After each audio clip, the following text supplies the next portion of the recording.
बिस्मिल्लाहिर्रहमानिर्रहीम एंड अस्सलाम वालेकुम। Welcome to Azad Jammu Kashmir text book board.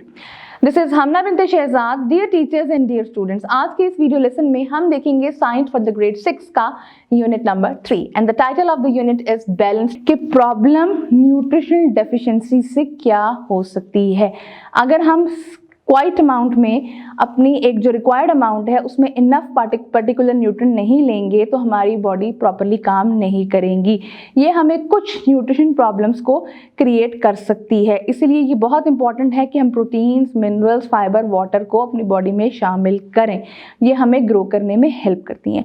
Ji, reading करते हैं। If we do not eat enough of a particular nutrient, our body may not be able to work properly. This condition can lead to some nutrition deficiency disorders. Protein, vitamins, minerals, fiber and water are very important nutrients.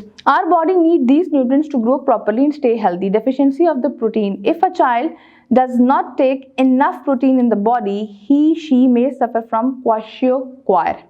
This results in proper growth of muscles and swelling of the body below the chest. A child will not grow properly with this disease. Next is marasmus. Marasmus is a disease which is the result of deficiency of protein and energy. This results in the loss of body fat and loss of muscle mass. Deficiency of vitamins. Deficiency of vitamin A can cause night blindness and dry skin. Deficiency of vitamin C can cause bleeding of gums. This disease is called scurvy. Deficiency of vitamin D can cause softening of bones and teeth. This disease is called osteoporosis. Deficiency of minerals. Deficiency of calcium can make the bones and teeth weak. Deficiency of iron can cause anemia. In this disease, our blood cannot carry enough oxygen to all parts of the body and we will feel very tired. Deficiency of fiber. Deficiency of fiber can cause bowel problems such as constipations. Iodine is a mineral found in the fish and green vegetables. Its deficiency can lead to a swelling of the thyroid gland. Now, tightness in throat, dizziness, swollen neck, veins, coughing, trouble in breathing are symptoms of goiter. जी, जैसे कि आप screen पे देख सकते हैं figure 3.8 में एक patient है जो कि आप ए में जो पेशेंट है वो क्वाशियोकोर का है और जो दूसरा पेशेंट है वो मैरसमस का है।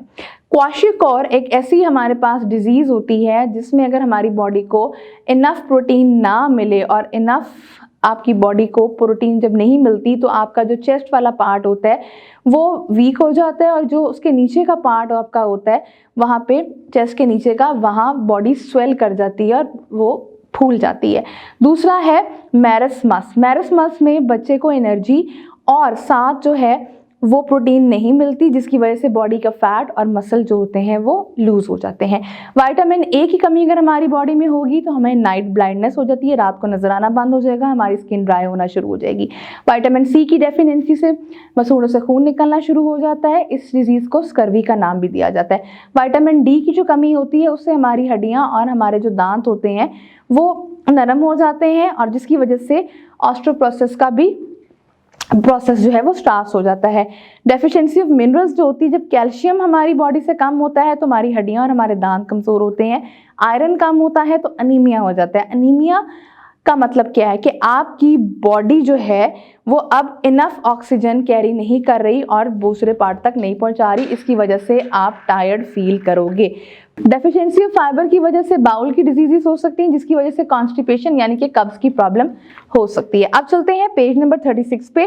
पेज नंबर 36 पे टीचर की मदद से एक इन्वेस्टिगेशन आपने करनी है कि आपने कोई से 3 पेशेंट जो हैं वो ढूंढने हैं, उनके नाम लिखने हैं, उनकी एज, उनकी हाइट और उनकी वेट और उनकी वेस्ट यानी कि उनकी ये वाला हिस्सा नापना है। अब आपका काम ये क्या है, जब आप ये डिटेल इस टेबल में फिल कर लेंगे तो फिर आपने हर पेशेंट के मुतालिक एक चार्ट फिल करना है कि वो नाश्ते में क्या खाते हैं, वो लंच में क्या खाते हैं, वो डिनर में क्या खाते हैं, उनका फेवरेट फूड क्या है, उनकी हॉबीज क्या हैं। इसी तरीके से आपने उनसे कुछ सवालात और पूछने हैं कि क्या वो डेली एक्सरसाइज करते हैं, क्या वो मॉर्निंग वॉक के लिए जाते हैं, ठीक है, नमाज दिन में कितनी दफ़ा पढ़ते हैं। इसको जब आप चार्ट को फिल करेंगे तो आपको आइडिया हो जाएगा कि उनकी जो डेफिशिएंसी ऑफ न्यूट्रिएंट क्या है वो क्या आ रही है और उनका लाइफस्टाइल किस चीज़ की वजह से ऐसा हो रहा है। Dear teachers and dear students, ये था हमारा आज का वीडियो लेसन। आई होप आपको वीडियो लेसन पसंद आया होगा। एक नए वीडियो लेसन के साथ हम फिर मिलेंगे, तब तक के लिए अल्लाह हाफिज।